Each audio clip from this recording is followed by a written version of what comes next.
Like President Trump is going to raise tariffs on coffee coming out of Brazil, somewhere like, I don't know, 85, 90% tariff, which is only going to exacerbate one of the issues that many people are, having to deal with right now is that the cost of a cup of coffee continues to go up.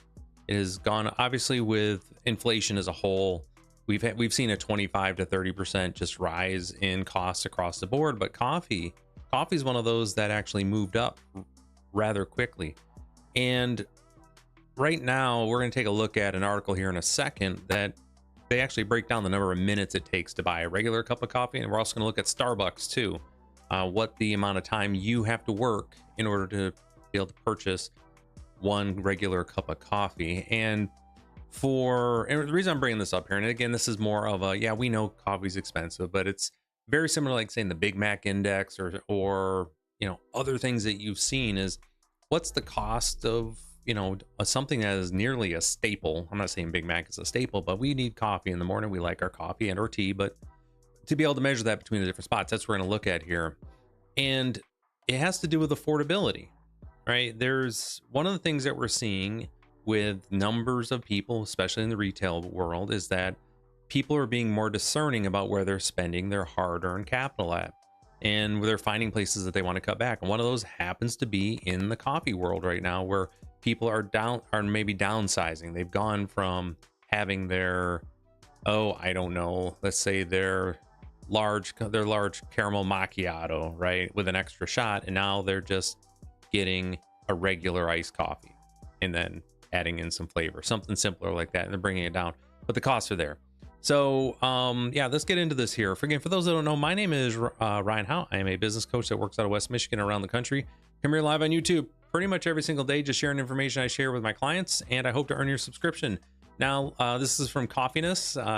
It's a pretty interesting little website that I just like to peruse from time to time, and this came up today but it's from back in May.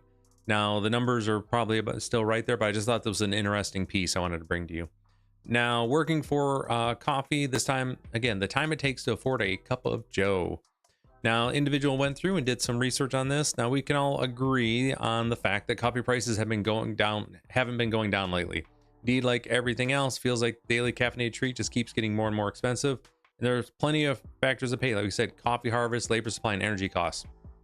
Right now, the biggest input cost that is driving the price of coffee is going to be tariffs and how they are being, how they're navigating their tariffs. Like that's what's actually the biggest input cost right now. And with Trump looking to add, move everything up to that 80 to 90% on that, it's going to have an oversized impact. Now, let's take a look at what it is, how many minutes you actually have to work, depending on where you're at for a cup of joe. And so let's break this thing down a little bit here. Make it a little smaller. Get everybody in there. Okay, so welcome to America. Here's kind of where we're at. Let me see if I can get this guy even smaller for you. Sorry about this. Doing this in real time, folks. Trying to make it work for you. There we go. All right, so it appears, and we're looking at this, our lowest point here is in Nebraska. You have to work for 3.88 minutes, right? About 4 minutes for just a regular cup of joe here.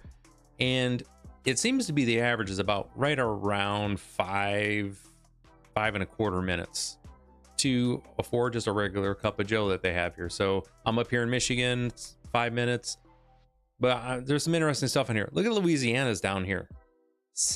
You have 6.5 minutes to afford just a regular cup of joe. What's going on down there that's costing so much? It's kind of wild. It's even higher than what you expect over here in California. So that was interesting to me. Arizona and Mexico, they have their spots too. And if you come up here, New York, this is relatively here, not relatively whatever it is. It's right there at 5 minutes. So just one of those things here. Now let's look at Starbucks, right? We changed colors up here a little bit. Now this is the difference. Okay, so this is where you're seeing people are not going to Starbucks. One of the things that we've seen on Starbucks here, maybe before I go into that. So the Starbucks over the last 6 quarters has seen a consistent drop in their overall sales year over year. 6 quarters in a row declining revenue. And one of the reasons you're seeing that declining revenue has to do with this right here. So it's 5 minutes to get a regular coffee. It's 7 minutes to get a regular coffee in Starbucks, okay, in Michigan. See the differences here? And we go, everything at Starbucks right now, it's about almost, I would say the average is right around 8 minutes. So when we look at the average number there here, I'm gonna again, links to this in the description. Be sure to go check this out. And again, let's look at Hawaii real quick for anybody that have to be living over there, right? So what does this mean? What does this have to do with anything, right? Ryan, you're a business coach. What are you talking about here? Well, when it comes to this in the retail world, people are, this is showing, especially with the numbers that Starbucks have been dropping, this is showing people are choosing to basically spend down on, rather than the brands, they're simply going after what they need. So you're consistently seeing where folks are not driven by brand as much anymore. They're being driven by basically whatever the product is. Additionally, one of the issues that we're seeing right now is that in this world for Starbucks, the coffee shop industry has matured to the point where quality, you can find quality coffee pretty much at any coffee shop now that'd be comparable to what you get at Starbucks. So the value proposition for Starbucks has also gone away. So what am I talking to my clients about here? It's when I'm talking to them specifically about this, is I'm letting them know that their brand is not carrying as much as it used to with consumers. So they need to make sure that they're understanding that the quality that they provide has to match up with their price every single time. We do that anyways. But when you look right now at Starbucks, what's the value proposition of going to Starbucks versus the corner coffee shop? Anyone? There isn't really any difference at all, right? There might be for the food items possibly, but beyond that, but for coffee, it's pretty much straight line. And that is the big takeaway that I have for my clients. If in mature markets, what is your differentiator? What makes people choose you over anyone else? And if it's right now, we are in a price conscious environment. It's not that everybody's broke. I mean, everybody, their money is getting stretched. Don't get me wrong, but everyone is being a little bit more thinking a little deeper, a little harder about where they're spending their money. And right now, the morning coffee shop, just the small business coffee shop, is a better value proposition for the vast majority of people. And that's what's showing up in the numbers. And we want to make sure that's what's happening with our businesses. So again, just a little anecdote that I wanted to bring up here. I thought it was interesting. I think a lot of people don't, and that's how people are starting to think though. How much time is it costing me to be able to do this thing? And that's kind of where we're at. So with that, appreciate everybody who hung out this long. Again, hopefully I earned your subscription today.